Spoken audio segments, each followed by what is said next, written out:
We'll call the Planning and Zoning Commission meeting to order for February 2nd, 2022, which in shorthand is 2/2/22 today. Just noticed that. Welcome everyone. We will begin, I guess it says establishment of a quorum, but we don't have a quorum right now. Maybe we come back to that when Mr. Hoff joins us. Jim, would it be worth to take attendance and say who is here now, and then we would change them? Okay. Yes, we can do that. It's just without a quorum, you just can't take any votes on anything. Okay. Well, then I guess, Laura, you can take attendance. Yeah, I will just change my sentence that I usually say at the end. Mr. Walters? I am here. Ms. Kirkner? Mr. Lester? I'm here. Mr. Hoff? Commissioner Want? Here. Secretary Eisenberg? Here. Mr. Chair, please let the record reflect that 3 members are present. Very good. Thank you very much. And should we also note for the record, we do not have a quorum at this time. That's right. Let's, next is Pledge of Allegiance. We'll stand for the Pledge of Allegiance. I pledge allegiance to the flag of the United States of America and to the republic for which it stands, one nation, under God, indivisible, with liberty and justice for all.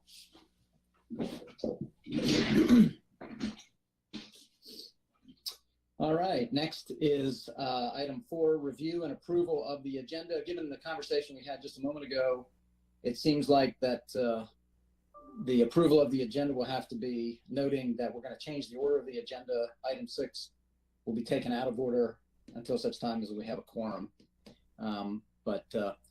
Mr. Lester, I'm looking at you to see if you'd be comfortable making a motion to approve the agenda with that understanding. I move that we approve the amended agenda. All right. Commissioner West, do you second that? Absolutely. Linda, are we okay with that?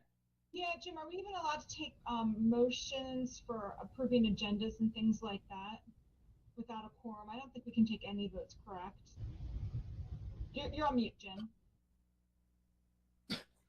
3 years in, and I'm still getting used to this. Right, you can't transact any business or take any official action. So we can't adopt the agenda until there's a quorum. However, It looks like Mr. Hoff just arrived. Okay. well, problem solved. Problem solved. Matt, you got here just in time.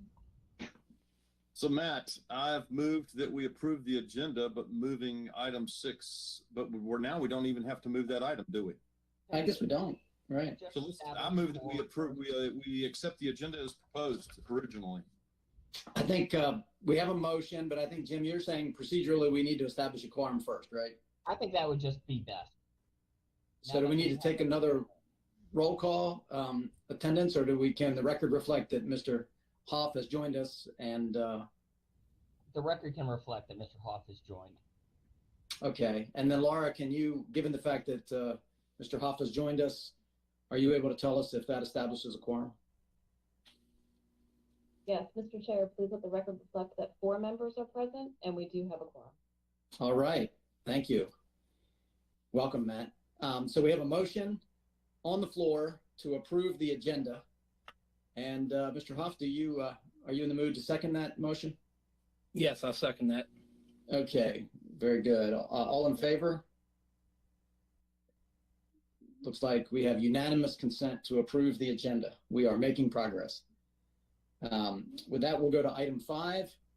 Madam Secretary, the administrative report. Yes, good evening, and thank you all for being here. I know we are really short of planning commission members. I'm getting some feedback. I don't know if we can fix that. Thank you. Nope, we got it. So I don't want to take anything from Commissioner Rance, but my understanding is we did have some people that were interested in participating in planning commission. So hopefully this will not be an issue for much longer, that we are short members and can make a quorum. Unfortunately, whoever is brought on board will not be here in time for us to be able to have a February 15th meeting. So that meeting has been canceled for this month. So there will be no regular business meeting. That's why item number 6, the special report for Carme Acres, is on the agenda, because this item could not wait to have action taken on it at the March meeting. So that's why typically we do not do actionable items such as this on a work session, but because of the issues with having attendance and a quorum, we had to move it up. And that's all I have for you this evening. Commissioner Wentz, did you want to add anything, or? Sure. Thanks, Linda. Maybe just to put Pete, Jeff, and Matt's mind at ease here a little bit. Commissioner Weaver and I interviewed 3 individuals yesterday. As you know, we interview for this board and also for the Board of Zoning Appeals. Again, because knowing the importance of both of these groups. I'm happy to report that if our other 3 colleagues accept what Commissioner Weaver and I found yesterday, that we have 2 very strong individuals that have really good backgrounds that I think will be a great addition to this group. And I got to leave it at that because we have to get official approval, tomorrow. But just to let you guys know, I think at the March meeting, albeit the fact that there'll be a little green going in, of course, but I do believe that we're going to have 2 very strong individuals that will absolutely add to what is already a good group here. Other than that, we're looking again tomorrow with since we're not going to meet next week, let me just update you. We're looking tomorrow for another health department update. We'll see where we are when it comes to virtual meetings. And, I think you'll find that when we do come back in March, we'll be back in person, especially for the Tuesday meetings. I'm not sure what we'll do Wednesday moving on, but we'll see where that goes. Getting ready to start the budget, as you guys well know. That'll be starting soon. And finally, for me, it's been a pretty sad week for those of us in public safety, and actually all of us. We had a line of duty death funeral on Sunday for Robert Bobby Jones from the Reese Fire Department, who passed away from COVID-related infection, sadly. And then today, as probably most of you saw, we buried 3 folks in Baltimore City in a collapse there. So been a rough week, but we're moving positive in a positive way here. And I just wanted to chime in there just to let you guys know that again, I think you'll be pleasantly surprised at who will be sitting beside you folks when we come back in March. That's it. Stay safe. Try to stay warm too. Although I think it's supposed to be 50 tomorrow, so I think maybe we'll be okay for a day or 2. So anyway, thank you, Linda. Yeah, thank you, Commissioner Wentz, for that update. And again, sorry for the community's loss with those members of the Baltimore City Fire Department and EMS, and our own local community as well, the Reese Fire Department. And really, as you said, very, very tragic indeed. That's all I have for my administrative report. And with that, I know we have some people here from Development Review, as well as the participants of the special report for Carme Acres. So that's all I have. Thank you so much. All right, very good. Thank you, Linda. Thank you, Commissioner. Why don't we move on then officially to item 6, special report, Carme Acres, Plat B. I don't see a case number. You are correct. There is no Okay. file number. I'll explain that. No problem. Okay, well, very good. Well, let's call it. And Laura, why don't you take the reins and go ahead and get us moving on this. Thank you. And if the control room can give me the ability to screen share, I'll give that a go. And I am so hopeful that we go back in person and I never have to get this screen sharing to work ever again. There, I think I did it. You we did. good? Okay, yeah. Thank goodness. Fantastic. So first, Laura Matthias, Bureau of Development Review, I want to sincerely thank you for sliding this into your evening meeting, which is atypical, but absolutely appreciated, and you'll come to understand why as I go through the report. And in fact, it's probably very appropriate for an evening meeting. As I was reading through my report, I realized it really reads a little bit more like a story than a report, because it kind of is. So if I could, first of all, it's a special report. I did simply call it Carme Acres Plat B, because if I had put a file number to it, I don't even know what this plat is back from 1975 that was recorded, and the special request is related directly to that. So it would have been an ancient file number if there was one at all. So, and I would like to just give a couple minutes to the people who have joined us regarding this project tonight. So Mr. Hall and Mr. Sill and Mr. Heindel, if you'd like to introduce yourself, and just as as to what your involvement is in the project, owner, engineer, etc. Thank you. Thanks, Laura. My name is Wayne Hall. I'm the owner of 217 Obrecht, and also have under contract for the parcel that we are discussing tonight. The reason we're here tonight is that there's a piece of land toward the back portion of the 13.5 acres off of Obrecht where my wife and I want to build a home there, and having access off of Carme will make the process a lot easier for us than trying to come off of Obrecht. So I have engaged 2 engineering firms to help me with this, and we'll let them introduce themselves. Good evening, everyone. This is Paul Still with Still Engineering Group, and I'm the engineer for Mr. Hall.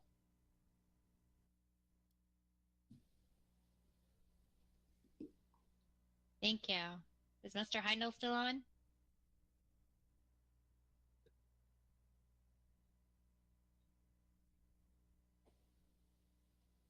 Thank you. Yeah, Keith Heindel with Hanover Land Services. Thank you.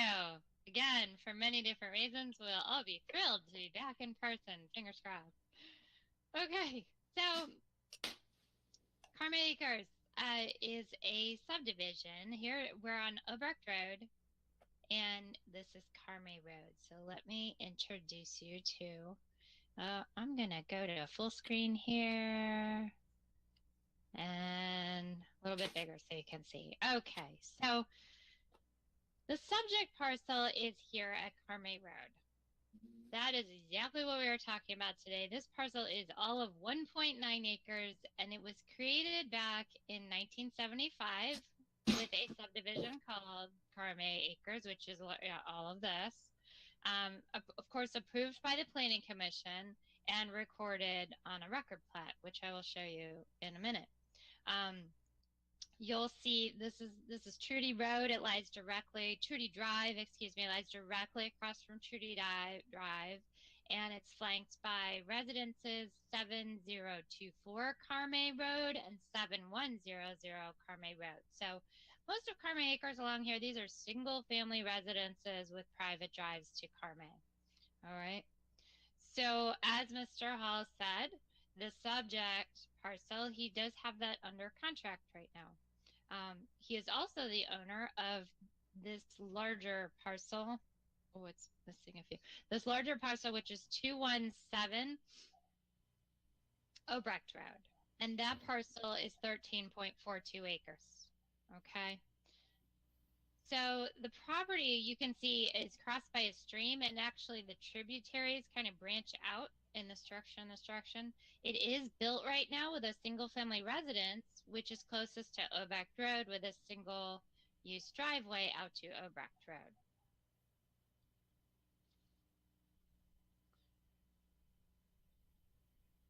So let me move forward to that plat that I was speaking of. There we go.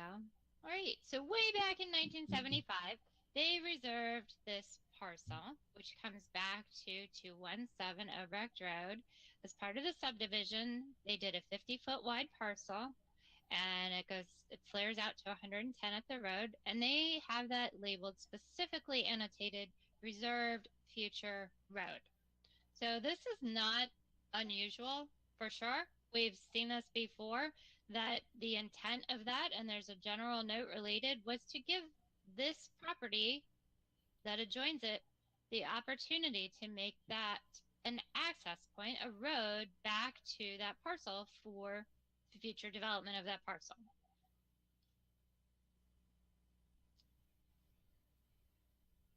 So this is what that looks like.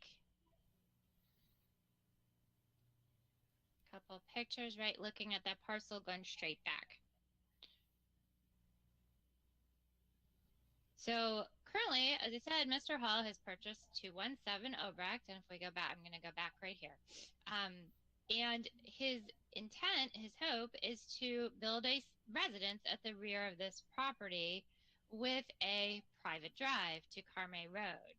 So that being the case, and as I said, you've seen this before, I believe most recently, Sun Valley might ring a bell, where there was a parcel that was reserved for a future road, and they came in and they wanted to modify that designation. Well, in this case, we are looking at approximately 2 acres at the rear of this parcel. It's actually the tributaries of this stream divide it north-south, making the vehicular access from north to south pretty challenging. And the owner's desire is to simply either build a detached accessory dwelling, a residence, or to possibly subdivide that out and build a residence, but to put a second residence at the southern portion of the property with access to Carme. So the request before you is to approve the removal of that note on the 1975 plat, so that the parcel could be used for a private drive to the residence at the southern portion here. The owner is requesting that determination today, and following the determination, they will proceed along the proper plan review to go ahead and actually remove that note. So they would process a plan through development review to remove the note and move forward with their plans. So again, you can see why it was a little bit timely. He has the parcel under contract and is hoping to continue moving forward with his vision for the property. Do you have any questions back for myself or Mr. Hall or the engineers who are here tonight? I don't have any questions. I would suggest maybe we see if Mr. Hall or Mr. Sill or Mr. Heindel would like to add anything to your presentation. Yeah, this is Wayne Hall. The only thing I would like to add is that Laura had mentioned that there is a dwelling up toward Obrecht. That dwelling is actually will be renovated by my son, who will be living in that. So why this piece of property is of great interest to us is that will put us in close proximity to my son. My wife and I both retired, so we hope to be here the rest of our lives and be close to our son, who if we're lucky enough to live to ripe old age, he'll be there to take care of us. Well, that certainly seems prudent. It makes a lot of sense to me. Anyone else have any comments? Mr. Sill, Mr. Heindel? Yeah, Paul Sill, I'd just like to add one thing, and I think I need to make a correction. Ms. Matthias, I think you said at the beginning it's 1.9 acres, but it's 0.1. If I did, I misspoke. It's 0.19. Yes. Yes, thank you. And I'd just like to add that along the east side of that stream in this back half of the property, there's also slope and buffer issues that, like you said, make it very challenging to get a driveway from Obrecht back there. Thank you. Mm-hmm. Very good. My only question would be to Mr. Hall and anyone else who would care to answer this. So it's our understanding that this drive that you're going to install is going to service one home. Is that correct? That is correct. Yeah. All right. Thank you, Mr. Lester. Mr. Hoff, do you have any questions? No, I don't have any. Okay. I will add one thing to the story, which is just interesting. That the parcel itself was never deeded to the county. So Mr. Hall actually, when he first contacted me, I said the county does not have ownership of that parcel. So you will have to actually track down the current owner of the parcel because it never conveyed, which does happen. Also not out of the ordinary at all. But the next time he contacted me, he said, "I did it. I'm I'm looking to purchase it," and I was like, "Wow, okay. Well, here's what we do next." So it's a pretty I don't know how lengthy it is. Mr. Hall could speak to how long the story is, but he's been working hard. Well, very good. Are there any members of the public that have signed up to have any comment on this tonight?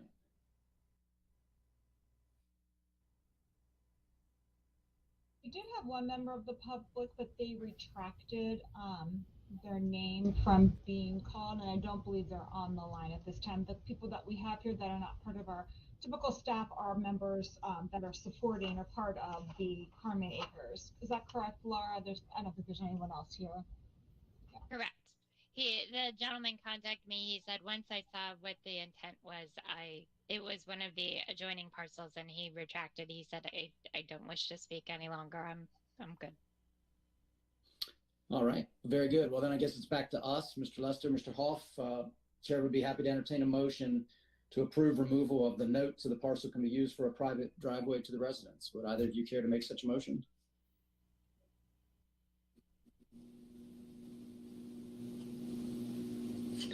I'll make that motion that we retract it.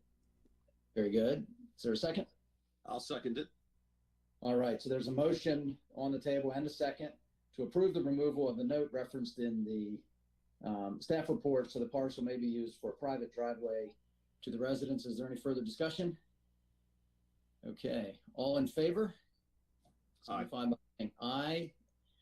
There's and no one is left to vote no. So after 47 years, it looks like this note's going to be removed. And Mr. Hall, we wish you the best of luck. Thank you very much. Appreciate it. Thank you. Thank you. Thank you all. Thank you, Laura. Thank you. Very good. We'll move on to item 7, which is the Transportation Master Plan Survey 2 update. And I think it indicates that Ms. Stewart is presenting this to us. Yes, good evening, everyone. Good evening. Control room, can I have screen share, please?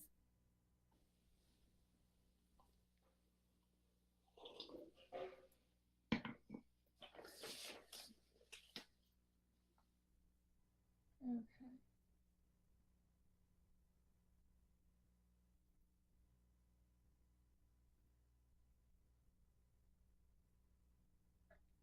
Okay, you guys can see that, the presentation?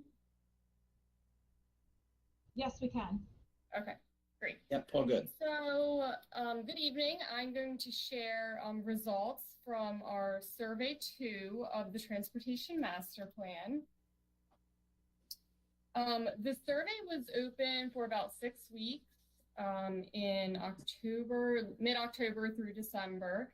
And I believe Mary Lane was in front of you in November and just gave you a briefing on the purpose of the survey and what the questions were.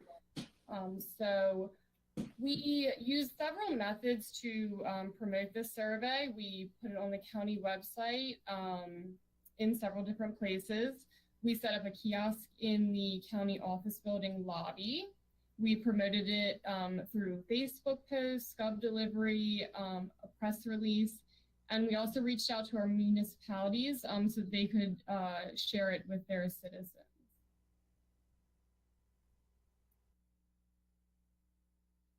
Okay, so the purpose of the survey was to identify travel patterns, congestion issues, and community interest in new transportation opportunities. It was 12 questions with 3 optional mapping questions. We received 215 responses, and our results show that 92% of the respondents live in Carroll County.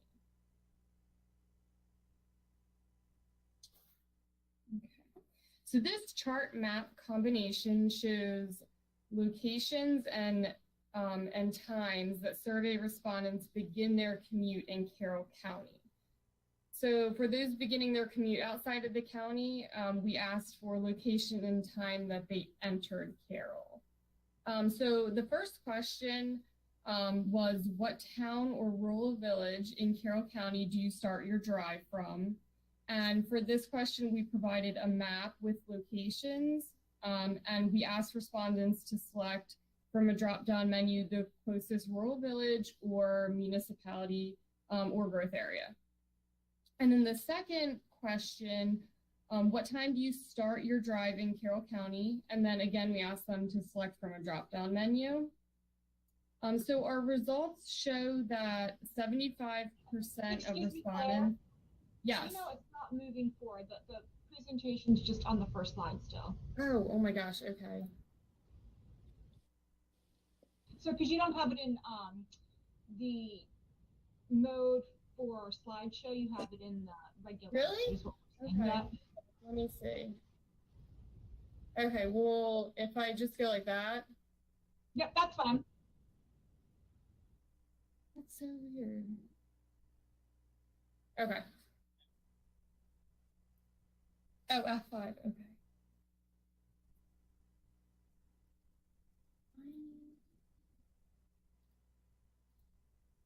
I don't know what is happening, but you can see the slide that's labeled location and time, survey respondents begin commuting. Yes. Okay.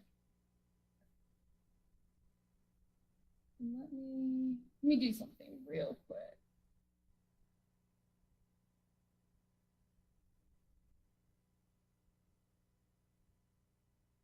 Okay. All right. Right. So our results are showing that 75% of respondents begin commuting in Carroll between 6 and 9 a.m. as expected, with the most between 7 and 8 a.m. As for location, almost half of the respondents begin their commute in either the Freedom area, Hampstead, or Westminster. On this map, that's represented in black. Next is Sykesville and Finksburg with around 11% each. And those are the yellow areas. And then Mount Airy by itself made up about 7%.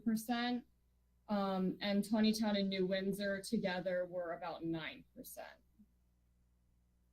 So those are, once again, the locations and times survey respondents are beginning their commute. And I will move on. Okay. So here is a similar map combo.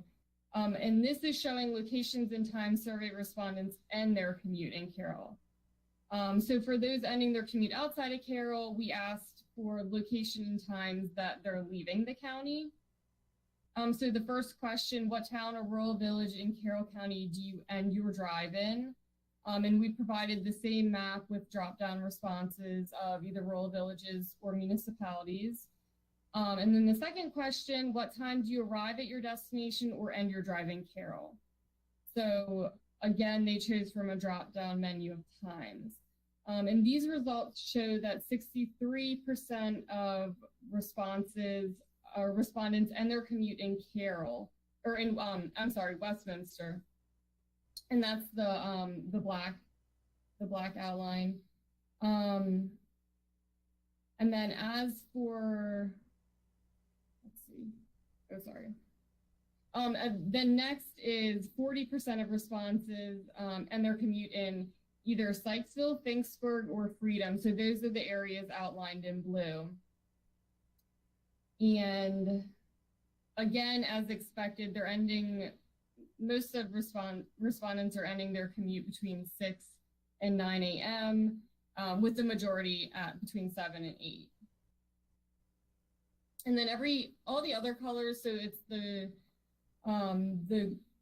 brown and gray on this map, they represent less than 15% of responses, and those are Tawnytown, Union Bridge, New Windsor, and then a couple rural villages in there. So the next question we asked, has COVID changed your commuting patterns? And 25% said yes.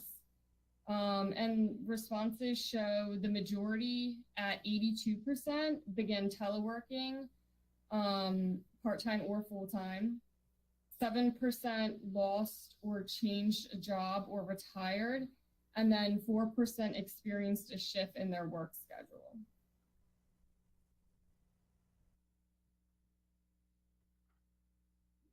Okay, so here I provided a couple definitions in the survey.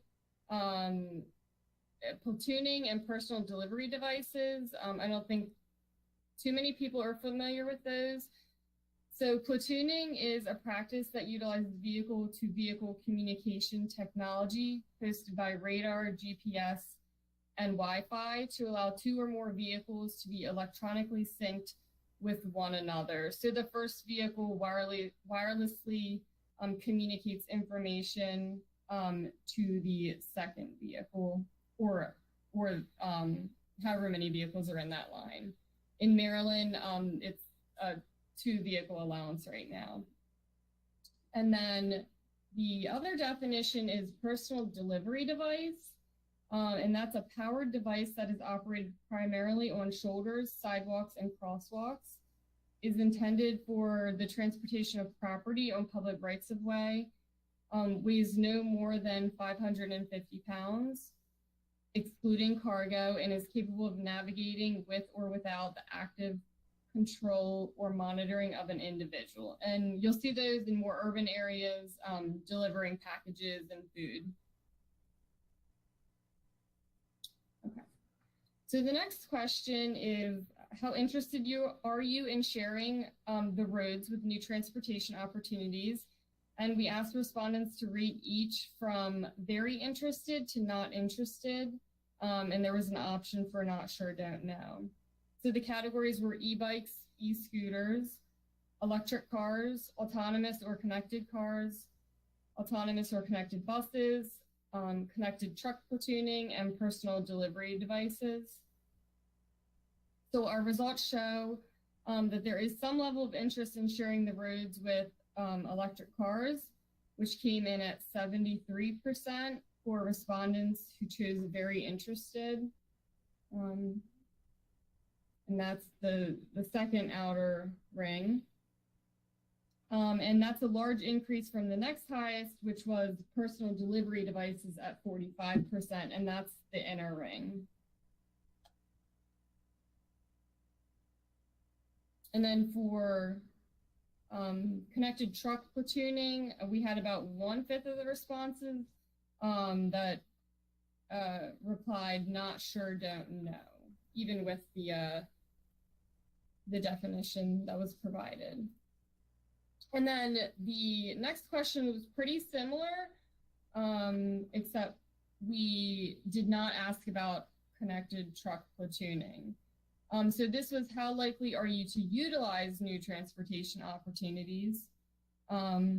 With the same amount of responses, very likely to not likely, with a not sure, don't know option.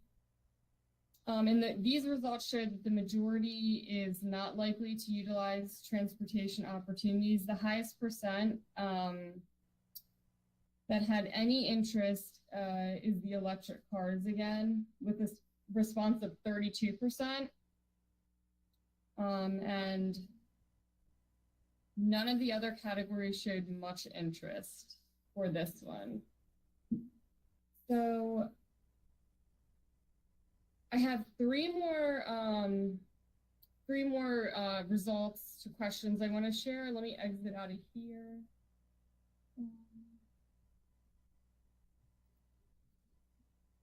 I need to open up another screen.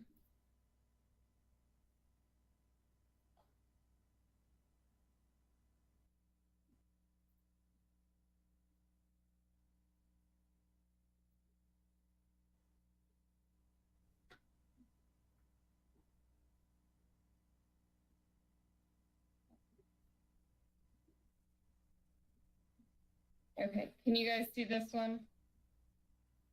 Okay. So these are the last 3 questions, and they had a mapping component to them. And these were 3 yes or no questions with the mapping component that was based on an interactive countywide map. And it allowed respondents to choose up to 5 locations, and those locations were just points that they could map.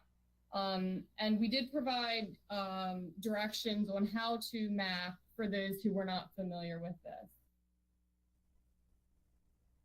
Okay.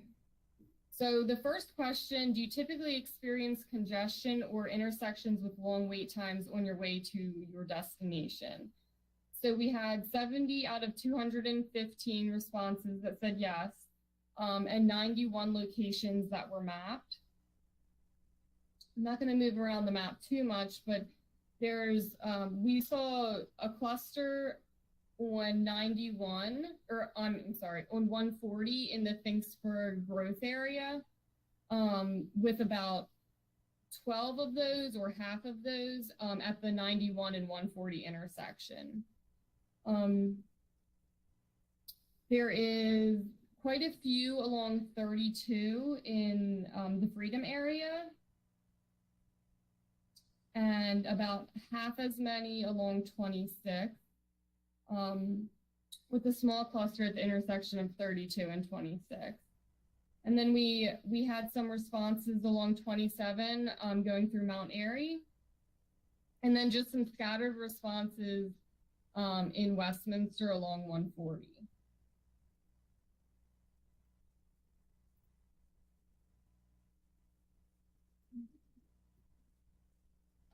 All right, so for the next question, this was, do you typically experience congestion or intersections with long wait times on your way home? We had 92 out of 215 that responded yes, and 110 locations mapped. Again, we're kind of seeing a similar pattern as the last question. There's a cluster along 140 in the growth area of Finksburg, with even more this time mapped at the 140 and 91 intersection. The Freedom area, very similar. We saw the majority along 32 at the intersection of 26, and then more towards the southern portion of 32 near Sykesville. We saw quite a few along 27 in Mount Airy again. There was a small cluster along 140 in Taneytown, and at the intersection of 140 and 194. And then along 140 in Westminster, and then along 27 northbound of Westminster as well, we saw quite a few.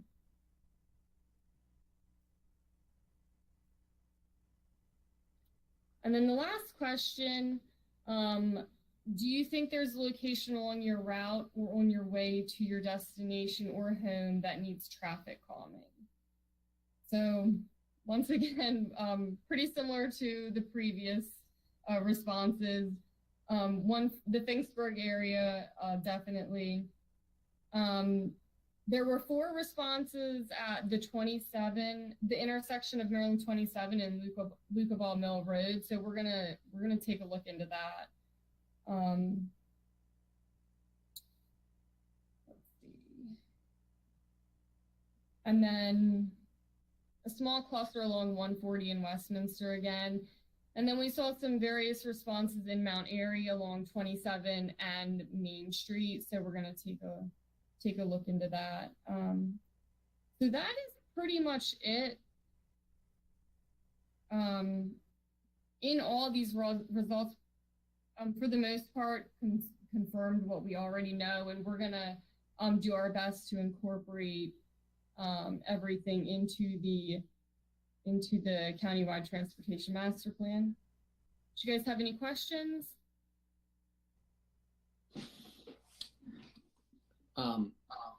I would say, Claire, that I've been in almost every single one of those traffic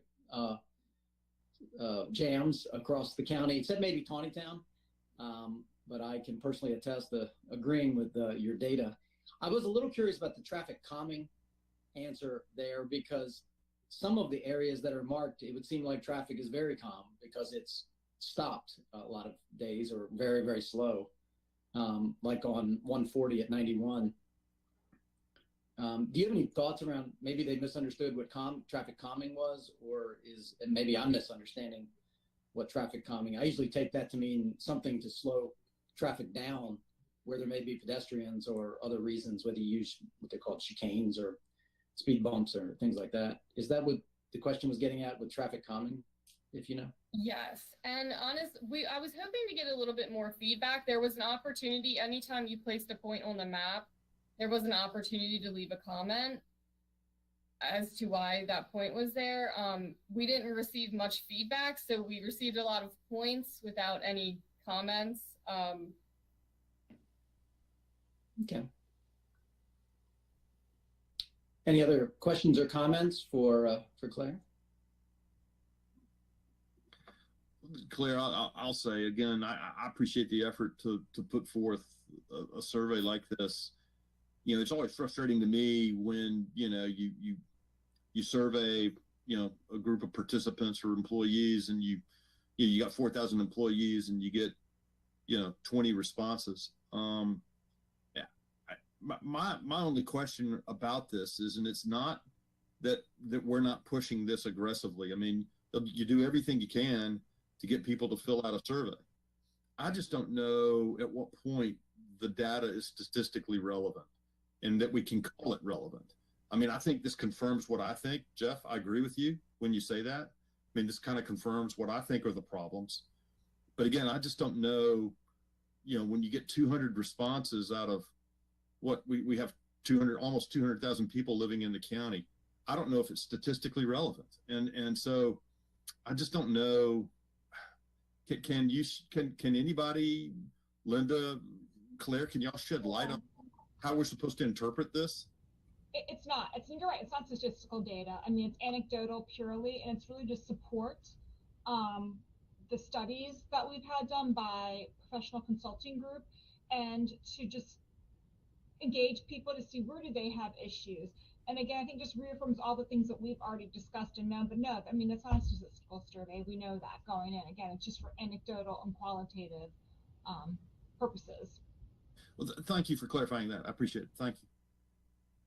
I did have one curious, I was curious about a statistic. I think it said 75% of the respondents said that COVID did not change their commuting patterns. Anyway, I was surprised. I don't know, were you surprised by that, Claire? I mean, that 75% of the people, now again, to Peter's point, you know, we're getting 200 out of 200,000 people, but, you know, I was just surprised that the vast majority of the people that responded said COVID had no effect, none, on their commuting patterns. Yeah, I was a bit surprised by that. I was not surprised by the more than 80% that said who were affected responded because of teleworking is basically it. So. Yeah. Okay. Matt, do you have any questions, comments? Okay. Very good. Right. Well, I Thanks join for your time, in. guys. Yeah, I join in Pete's thanking you for this. We appreciate you reaching out to the community. Any data I think we can get is helpful. So thank you for your hard work on this. Great, thank you. All right, we'll move on to item 8, the 2023 to 28 CIP recommended budget discussion and consistency letter. Yes, so if you recall at our last meeting, Ted Zaleski, the Director of Budget and Management, came to your meeting to talk to you about this year's recommended capital programs. We have two parts to this. We have the requested budget and then what's actually recommended. The requested is unconstrained, meaning that we don't have ceiling. It's what would you want if we had unlimited money. The recommended puts those requests into the budget confines, and that's what gets forwarded to the Board of County Commissioners. Laura did in the meantime mail the recommended in the yellow book, so you should have had that and had an opportunity to look at this. So what I just want to go over with you tonight is the letter that I prepared and a brief presentation of the projects that planning, working with also Department of Public Works and Development Review, put in the requested budget that did not get recommended. And I think one project in particular that we would be advocating for as it gets to the commissioners, they do have some ability to they have all the ability to look at the budget and make changes to what is before them in the recommended. But this is one project that I really would like to bring to their attention that's in the letter. So with that, the projects that have been put forward, and actually we made some really great strides as far as getting important planning projects into the recommended budget and then getting adopted in that capital budget in the FY23 budget moving forward. And those projects were the Georgetown Boulevard extension, which is off of London Town. So that was a great project to put in, and that is going to be connecting a potential new development on the Beatty property. So, and also fixing that sharp hairpin turn on London Town. So that's a huge safety issue and something that we feel is very important for also not only the new development, but the current development and the redevelopment of that intersection of Georgetown and London Town. The next is the Monroe Avenue extension and bridge. You all have reviewed the Hobie Wolf property several times in various forms. Last time you saw it was to approve the cluster subdivision plan that they came forward with. The county has put in their budget to put the final connection, which would be from Oak Creek and then Hobie Wolf, that bridge that goes over that creek, stream valley in that particular area. So that way we have connectivity all the way through Monroe coming down to 26. And then I'll just add again, the more connections we have, the more strain it takes off of our major roads of 32 and 26. And then finally, the last project that is put into the CIP was Ride Narrow Way. This is critical for the Nels Acres subdivision that's being built off of Fallon and Maryland 26 toward the Baltimore County line and the bridges. So that was a really important road. This Ride Narrow Way will connect to, I believe, Sunset or Panorama. I'm sorry, I apologize. And we'll connect that and make an easier conveyance into the Nels Acres Fallon Road area and give another point of access to entry that's a little bit safer for that community, and just give some other upgrades to the road network down there. The projects I want to bring to your attention, if I can share my screen, that would be really helpful, control room.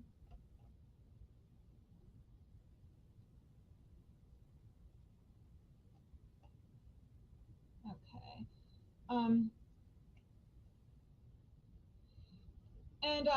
Bear with me, we're trying a little bit of new technology with our screen, with our different projects, and we're using what's called Story Map, which is done by ESRI and our computer mapping company.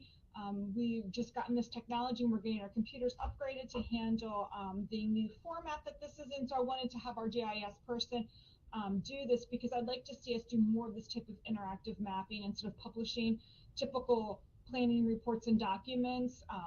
The industry is now moving more toward this interactive mapping, more graphical display of these types of materials. So again, this is the Carroll County Planning and Zoning Commission's report on the various CIP projects that were not into the recommended budget. And so, hold on here, I'm not, there we go. So the first is just to make you aware that we've already talked about the letter and to show you the projects that were not included that we requested. The critical roads projects that we put in that were not included is the Karen Drive Johnsville Road sidewalk projects, the Freedom Avenue sidewalk, and the Arrington Raincliffe Road connection and realignment. So 3 projects that were in the requested that did not make it to the recommended budget. So the first is the Arrington Raincliffe Road connection.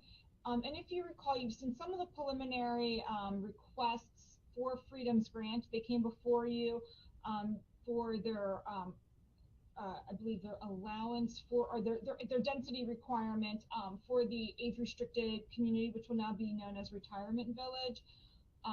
And then they went to BZA and got approval for that Retirement Village, and then you'll come back and see their final site plan approval. So if you can see here, Arrington, I'm going to zoom into the map. You can see that currently Arrington Road is like a stair step. In our Plan Major Streets, this has been envisioned since the 70s that this road alignment be straightened out.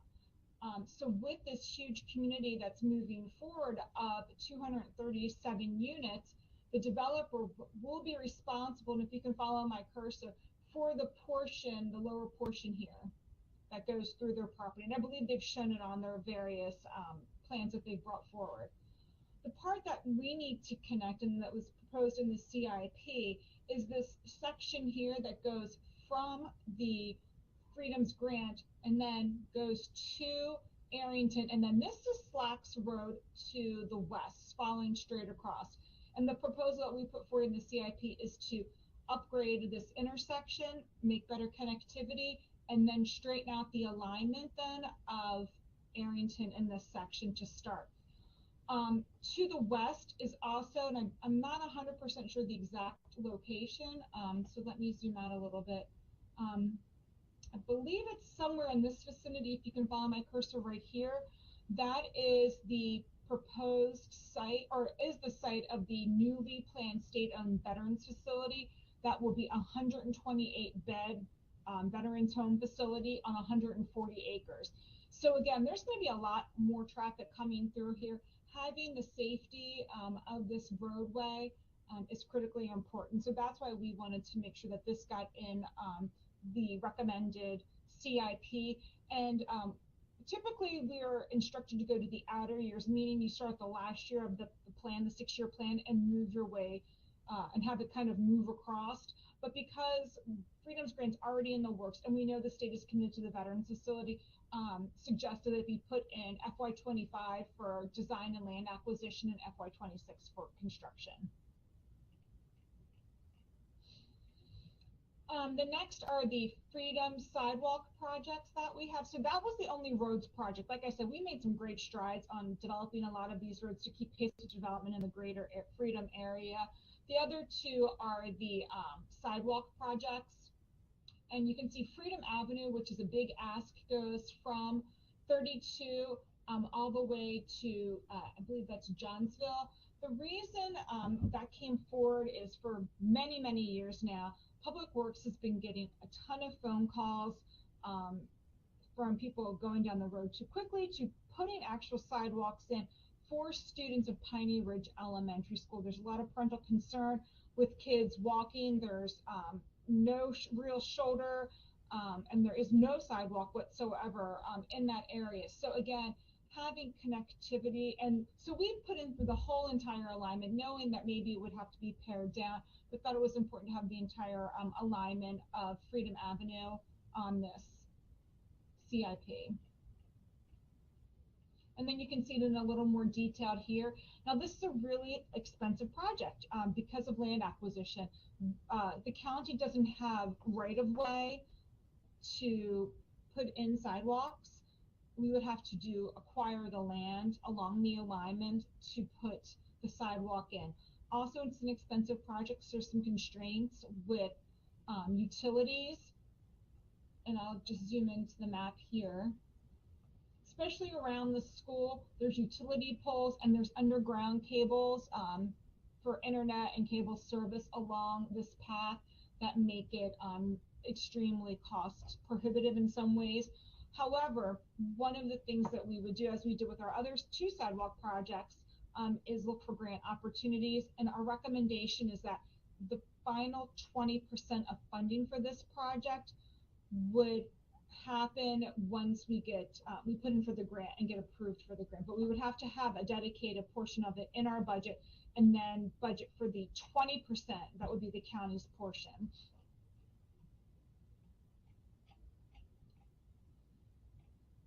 And the last project, and it's actually just this part at Karen Drive, would be to build the sidewalk along Johnsville to the connection here at Eldersburg Elementary School.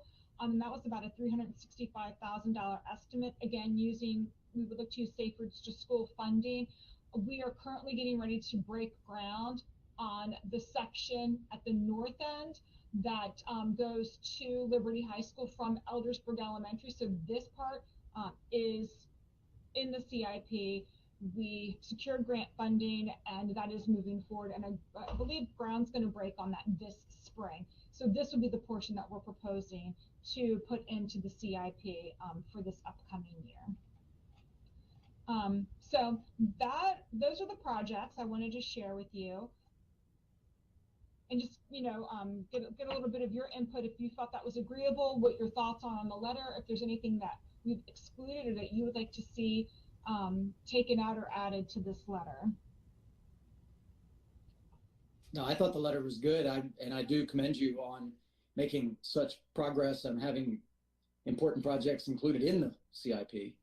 The sidewalk issue and how expensive they are when we have to do them after the fact just, I think, reinforces the importance of having them included in the projects as they come before us, even if they are somewhat disconnected in time. The idea is they become connected and we don't have something that costs $3 million for sidewalks after all these developments are in. So I think we're doing many things correctly and insisting on these things be a part of it. But still some work to do. And I agree with including or asking that these be included. And I know the letter that you gave us addresses these things. So I was very comfortable with the letter. All right, very good. Yeah, all we can do is ask, right, and give the commissioners the best information possible so they can make these decisions moving forward. I know it's tough with the budget. And I would say, I know everyone thinks planning is very sidewalk heavy, but we don't look to put sidewalks in our large lot subdivisions. We're really looking for those infill opportunities in our more dense communities. And when new neighborhoods are built in those dense communities, that's where we're looking for the sidewalks and for the connections. So that way we have walkable, interconnected communities, especially in the Freedom area. Yeah. So, Linda, I'm gonna echo, and I don't mean to just parrot what Jeff said. First of all, I think the letter's excellent. I started to make an edit, and then when I got further down, I realized, this is exactly. So anyway, I have no additions to the letter. And the other thing I'll just simply say again is, in my former life, I was a runner, and every single road that you're proposing, I've run in the middle of not in the middle, on the shoulder of those roads, every single one of them. Partly because, Johnsville, if you're trying to get in a decent mileage, Johnsville's basically the flattest road I could find in the area. It's kind of a spine, believe it or not. And, when you leave Liberty High School, if you park your car at Liberty High School, you can run for 6 miles before you have to go down the hill to where the old Lido's used to be. It's flat. And so, being an old dude, I didn't want hills. So I'm just going to simply say, I applaud what you're doing. Again, connecting the community the way you are. Connecting assets, I think, is huge. You're talking about Piney Ridge Elementary, and you're talking about, easements and things. There's slopes along that road that are difficult. I have no idea how you're going to do it, and it will be expensive. But again, just being able to connect assets like Liberty High School, there's a significant church there, Wesley Freedom. Being able to connect community assets with sidewalks, I think, is an enormous asset to any community. Whether it's Westminster, Hampstead, Eldersburg, whatever. So I'll quit waxing on. This is huge to me, and I appreciate it. And again, I have no issues with the letter. Very good. Matt, any thoughts? Yeah, I think they're all really good ideas, and I remember talking about the connecting roads there at Slacks Road and all that, and I think they're all very good ideas and definitely should be considered. Very good. Thank you. Well, Linda, I think it sounds like as a commission, we're good with the letter. Okay. And we appreciate the support we're getting from everyone who's involved. So thank you. Absolutely. Do you need a motion? Do you need a motion on this letter so Jeff can sign it? I think maybe that would be good because it is an official letter that's moving forward. And I will change the date on it to be tonight's date. So I think you should take a vote on the letter. I move that we authorize Jeff to sign this letter and send it on to the commissioners. And thank you. Yeah, I'll second that. All right. Motion second. Any further discussion? All right. All in favor? Aye. All right. I think it's unanimously approved. Thank you, gentlemen. Thank you, Linda. All right, thank you so much. And then really quick, I just want to cap off this evening, and this won't take too much of your time. I just wanted to wrap up with where Carroll County ended 2021 with the use and occupancy permits. Were you ready to move on, Mr. Walters? I'm sorry, I kind of went ahead on the agenda before you announced that item. No, that's fine. Go right ahead. Item 9. We're there. Yeah, We're with you. I apologize.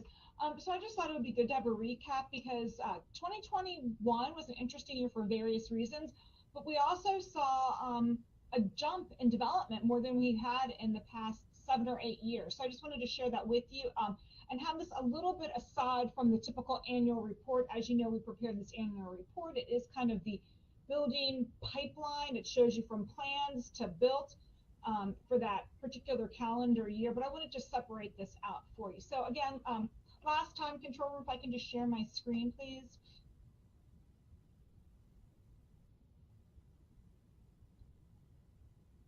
Matt's on it tonight.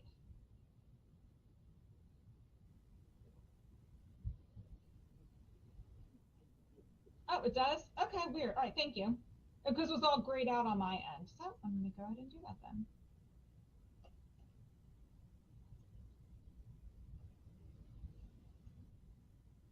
There we go. Okay, can you see this? Right.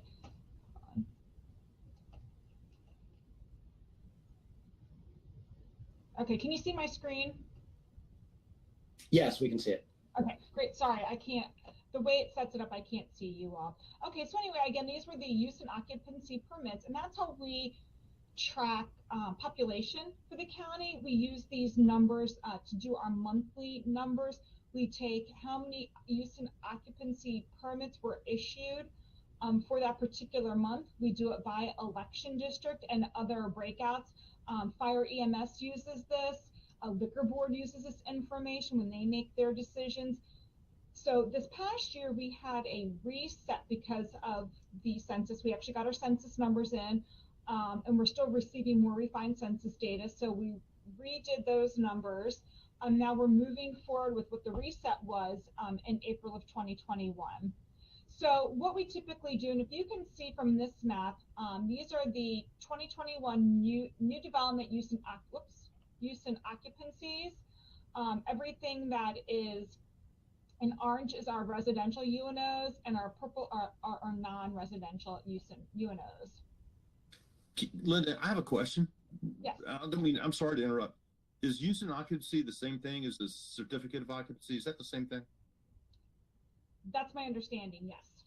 Thank you. Yeah. And I don't know why this presentation wants to take off on its own, but it does. So I'm just going to show it this way instead. So again, so this slide here is basically a choropleth map, a colored map that shows UNO counts ranging from 0 to 110. And as you can see from this map, a lot of the activity really took place in Tawnytown and Westminster. The Freedom area had 35 new UNOs issued for 2021. But if you look at the map, I'm sorry, the graph to the side, actually the Freedom Election District did not have, I'm sorry, this is for the year 2020. Freedom Election District had 35 total, with 10 being in Freedom and 15 being in the corporate limits of Sykesville. So for 2021, you're going to see that flip. So in 2021, Tawnytown still has a lot of UNOs, and that really has to do with the Meads Crossing development that's being built in Tawnytown corporate limits. There's really no growth outside of the corporate limits because they don't have the water and sewer. And the Tawnytown area does not have good soils for perking, so they can't even get a lot of septic systems on what is subdividable. So all of the development really does happen in the town corporate limits on their infrastructure. So then for 2021, you can see Westminster still holding at 79. There was a couple of developments. There's a multifamily complex that is being developed in Westminster, as well as Stonegate, which is a single family community. So we had a couple still large developments, Meadow Branch, that were still being built out in the Westminster area. But around the county, not too much. I mean, nothing in Union Bridge or the Middleburg area. A little bit in Manchester and Hampstead, and also in Mount Airy. And then New Windsor had, I think it's called, I want to say High Ridge or Ridge. That new community in New Windsor is being built of single family, and I believe like a villa style and townhomes right outside, right inside the corporate limits. So you can see here the cumulative month by month, January through December, and the bottom column shows where they ended up for the month of December. So cumulative is in the red, and I'll just point out, which I thought were some interesting facts, is that the Freedom District cumulatively outside the corporate limits only had 6 new use and occupancies pulled. So Sykesville is the hatched pattern. They had a lot because of the Warfield complex and those townhomes, but outside the Freedom area, only 6 new UNOs were issued. Again, this is the end of the pipeline, so it's not what's actively under construction, but what's really wrapping up. So I thought that was interesting. I wanted to point that out to you. Again, Union Bridge has had little to no development over the last several years. However, Carroll County, we had 507 use and occupancies pulled. If you look at that, 2020 versus 2021, that's about 130 more units that we gave UNOs to over 2021 than we did in 2020. And the next slide shows the trends from 2010 to 2021. If you look at the bottom row, we've been really hovering around that 200 to 300 mark. Our low end was in 2011 with 198, and that's coming out of that Great Recession. And so typically when something gets a UNO, that's already been in the pipeline for 2, maybe 3 years, from site plan to building permits pulled to construction happening to actual use and occupancies when the household is then taken over. And you can see kind of some upticks, but really hanging around that mid-3s mark for the better part of a decade. This is the first year that we've gone not just over 300, but well over 300. But again, I think not in the areas one would expect. I think the majority of the development really was, and I'll go back to this slide here, was in that Tawnytown area, had a huge spike, as well as Westminster, and then actually in the corporate limits of Sykesville. So I just wanted to show that to you, just so you can get a gauge on how we ended up for the year and what the pipeline ended up being. I thought it was really interesting that we actually went above our 300, above 400, and we hadn't really broken out of that in the better part of a decade. That is interesting. Thanks for sharing that. In many ways, it's nice to see. Yeah. And Linda, I would love to have a copy of that. Can you send that to us electronically? Sure, Are you... Absolutely. I will send that.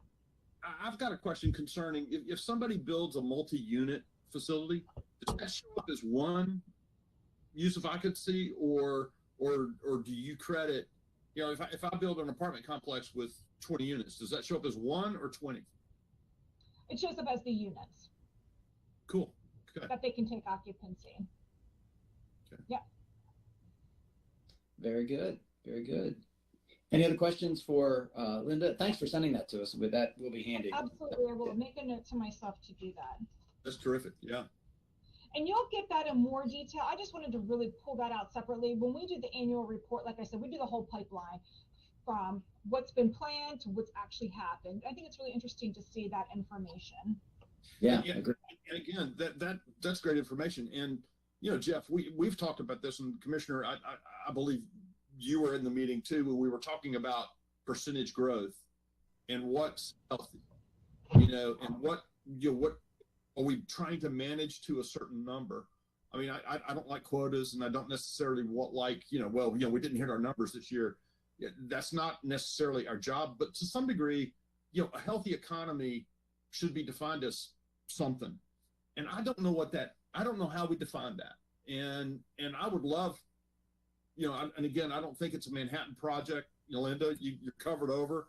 I'm going to give you something else to do, right? No, that's not it. It'd be interesting for us as a group, and I don't mean to sound clinical, but to have a conversation around what we think is healthy for our county. What do we think we can manage, in terms of schools, safety, roads, all those things?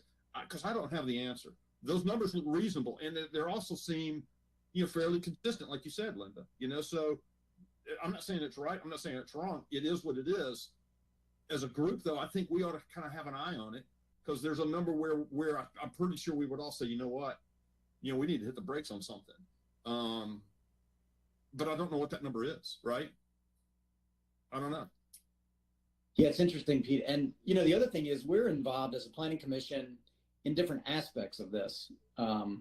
So when we're looking at site plans, we're on just about the earliest part of this that we can be. The use and occupancy stuff, Linda, you just shared with us, is on the complete other end of that process. And there are a whole bunch of variables in the middle, like can developers get, how available are loans, and how cheap is money, and what's the housing demand, and what are mortgage rates, and a whole bunch of other stuff.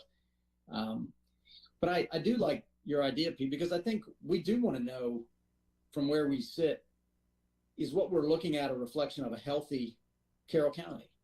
And there's also a mixture of, how much commercial development we're seeing, because we've been educated about that a number of times in terms of what that means to the tax base and all of those sorts of things. And of course, we watch where it's happening. Are these in priority funding areas and designated growth areas and all of that? So that's a long way, I think, I'm building on what Pete said, or at least trying to, that seeing this macro picture, we're so in the weeds sometimes on these pieces of things.